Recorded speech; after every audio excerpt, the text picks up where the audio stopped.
Mga nagtatanong po kung bakit po pumanaw na si Mars. Yes, ito na po yung hinihintay niyong video, ang mga kasagutan. Si Mars po ay pinanganak na mayroong swimmer syndrome. Ibig sabihin, hindi po siya nakakalakad ng maayos. Pero before po namin siya pinavet ay healthy naman po siya. Siguro hindi niya nakayanan yung epekto ng gamot. Kaya naging weak po siya. Hindi na po siya makalakad na maayos. Hindi na makakain maayos. Sinubukan ko pong lagyan siya ng swero pero hindi po kinaya ng kanyang ugat. Nagko-collapse po every time nilalagyan dahil nga maliit masyado yung kanyang mga ugat kasi nga lumiit po yung katawan niya. Tapos binigyan na kami ng instruction na ito ipakain, force feeding. Pero hindi din niya kinaya mga sisalod. Mahal na mahal ko po si Mars. And willing po kami gawin lahat para sa kanya.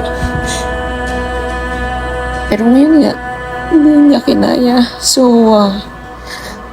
last night, April 7 p.m. Yeah, it was around 7 p.m.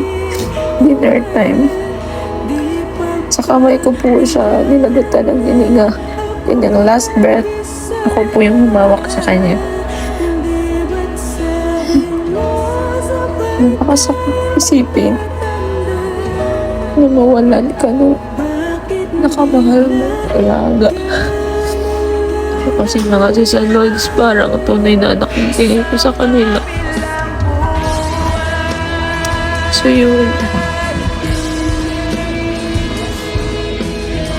to clear everything, mga commotion na baka na parvo, hindi po siya na parvo, kundi nag-download talaga yung immune system niya kasi siguro sa resulta ng gamot hindi nakayanan ng kanyang katawan.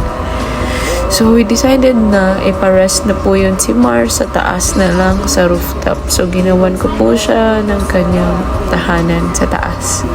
Pero every time na namimiss ko siya, pwede ko po siyang puntahan. Bisitahin na sa bahay lang. Yeah, so yun po. As a fur parent, marami pa po akong mga babies dito naghihintay sa akin. 8 po silang natira. So, focus ko na lang po muna yung aking attention sa kanila kasi at least si Mars, hindi na po siya mag-suffer. Hindi na po siya sa taas. So, kahit pa paano,